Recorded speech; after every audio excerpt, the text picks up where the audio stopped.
Mental Health and Me, episode 4, is that right? This week we're talking about eating disorders, um, specifically binge eating disorder, which is something I've struggled with in the past. I still struggle with now, to be honest. And it's one of those things that's really hard to kick, no matter how strongly willed you are. Like, if we take the drugs and the alcohol, for instance, when I gave those things up, I woke up one morning and I said I'm not doing it anymore, and then never did. With the drinking, I decided I was going to take a year off, and I did 11 and a half months. But the point is, I just said, right, enough's enough, and stopped. With binge eating, or food addiction, whatever you want to call it, it's really, really, really tough, because you can't just stop eating. You need to eat to live. So what do? You can't go cold turkey. You've got to be so strong to start making the right choices.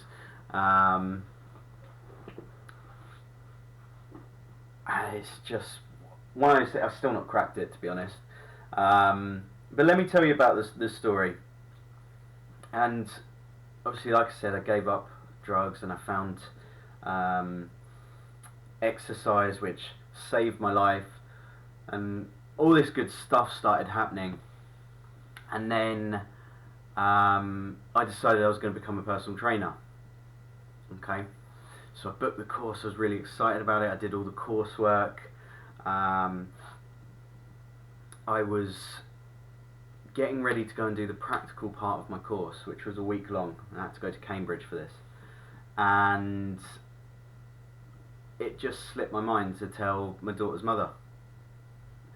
So a week before the course, I was like, shit, text her, shit, I've got this course coming up, I've forgotten to tell you about it, I won't be able to have my daughter at the weekend. And that was it. All hell broke loose. She stopped me seeing her for 6 months. So I stopped seeing my daughter for 6 months because, well, at the time in my mind it was because I was trying to better myself, and she wasn't happy with that. And yeah, anyway, the less said about her, the better, because it's happening right now. So she stopped me seeing her again. It's been a year this time, and that was because I disciplined my daughter. So I treated her just like I treat my stepkids, and told her off for doing something naughty, and she stopped me seeing her for that. But the point I'm trying to make is, I was doing really well with my mental health. I was absolutely smashing the living daylights out of improving my mental health. I went away and I did this course. I passed. It was the level 2 part, so I still have the level 3 part to do. So I did the level 2, passed it all, brilliant, and then I found out she wasn't going to let me see my daughter. And that sent me back into a really deep, dark depression. Now, I knew that I wasn't going to do drugs again. You know, I hadn't done them for a long time. I didn't want to be back on that, what do you call it? I didn't want to be doing drugs again. Anyway, I'd stopped running and going to the gym because I was depressed, even though the best thing for me would have been to go to the gym or get out running. The motivation to do it wasn't there. And I've since realised, or since learned, that sometimes action comes before motivation. Okay, so if you're not motivated to do something, you need to take action to do it anyway, and the motivation will grow from there. Which is what I do now. I rarely miss a workout. But I'm probably, before I start my workout, I'm probably motivated to do 1 in 10. Okay, so I make myself do it, and then 5 minutes in, I'm fine. So anyway, I wasn't doing exercise, even though it was going to be the best thing for me to be doing. I wasn't meditating, I wasn't eating well, and then it went from not eating well to eating really badly. And this turned into something it shouldn't have. You know, I've always had problems with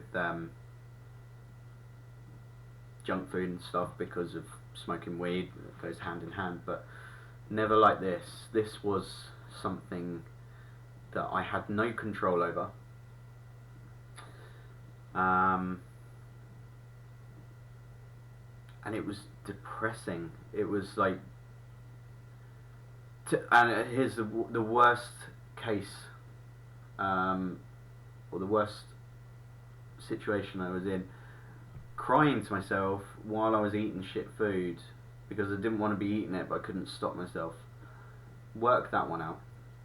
Anyway, so yeah, that's kind of what happened. And to put it into perspective for you, this happened before I was vegan. So everything was on the table. There was nothing off the table. And I would go to the shop with, let's say, 20 quid. And I'd make it my mission to spend that 20 quid on as much junk food as I possibly could. Sometimes it wasn't as much as 20, sometimes it was 10. So, you know those big family packs of crisps, I'd buy 2 of them, like, you know, Cheetos. I'd buy like a multi-pack of Wagon Wheels. I'd buy a big bar of Galaxy. I'd buy crisps. Oh, I said crisps, but I'd buy dip to go with that. I'd buy like a cake. I would buy something like a couple of packets of biscuits, like chocolate digestives, and the list goes on and on. And I would sit there and I would eat and eat and eat and eat and eat until I felt sick. And my goal was to get it all in before I started feeling sick, so I'd eat as quickly as I could to get as much in as I possibly could. And then as soon as I started feeling sick, I'd stop and wait 10-20 minutes and then get more in. So a lot of people, when they think of eating disorders, they think of anorexia and bulimia. And the one that's rarely talked about is binge eating disorder. And yes, everyone has a binge. Everyone eats a little bit more than they should occasionally, and one night out of the week they might eat a whole bar of chocolate, and they call that a binge. And yes, it is a binge. But when I told people, in fact when I was reaching out for help, I said I've got binge eating disorder, and people would say to me, no, you just eat more than you should. And no one really ever got it. It was one of those ones that's rarely talked about. There's little known about it, I believe. Probably more now, but at the time, it was. Maybe by doctors, but I don't really think people considered it a eating disorder. I did. It was really affecting me. It was affecting my mental health because I was eating shit. I felt like shit all the time. And to put it into perspective again, my maintenance calories right now, let's say 2,000. Okay, so if I eat 2,000 calories a day, I'll stay exactly the same as I am right now. On those binges, which were happening at least every other day, sometimes once a day, sometimes twice a day, I was eating upwards of 15,000 to 20,000 calories in one sitting. And a lot of people hear that story and they think, oh, it's my idea of a good time. And Fine, I get it. Like, we all eat too much at a party.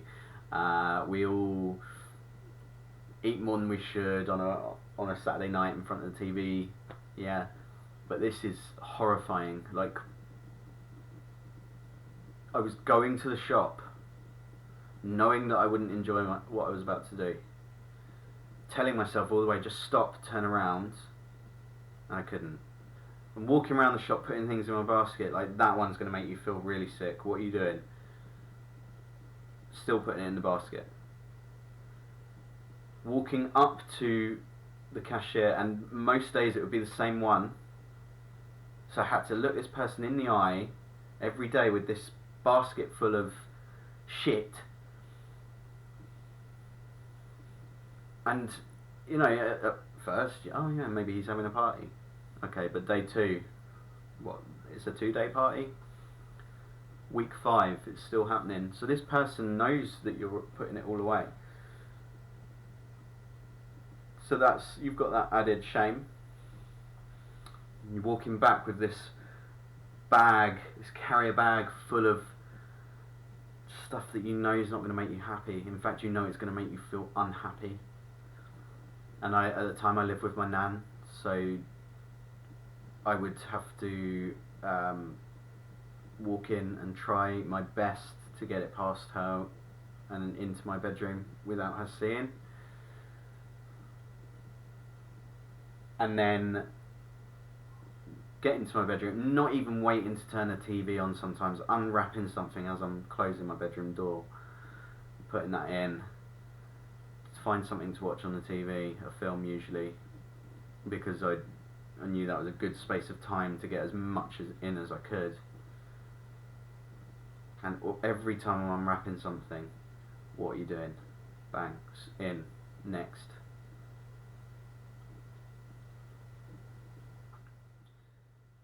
And it is heartbreaking when someone tells me that they're going through the same thing.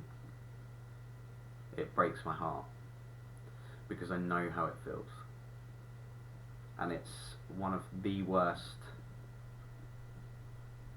ordeals I've ever gone through, and this lasted a long time.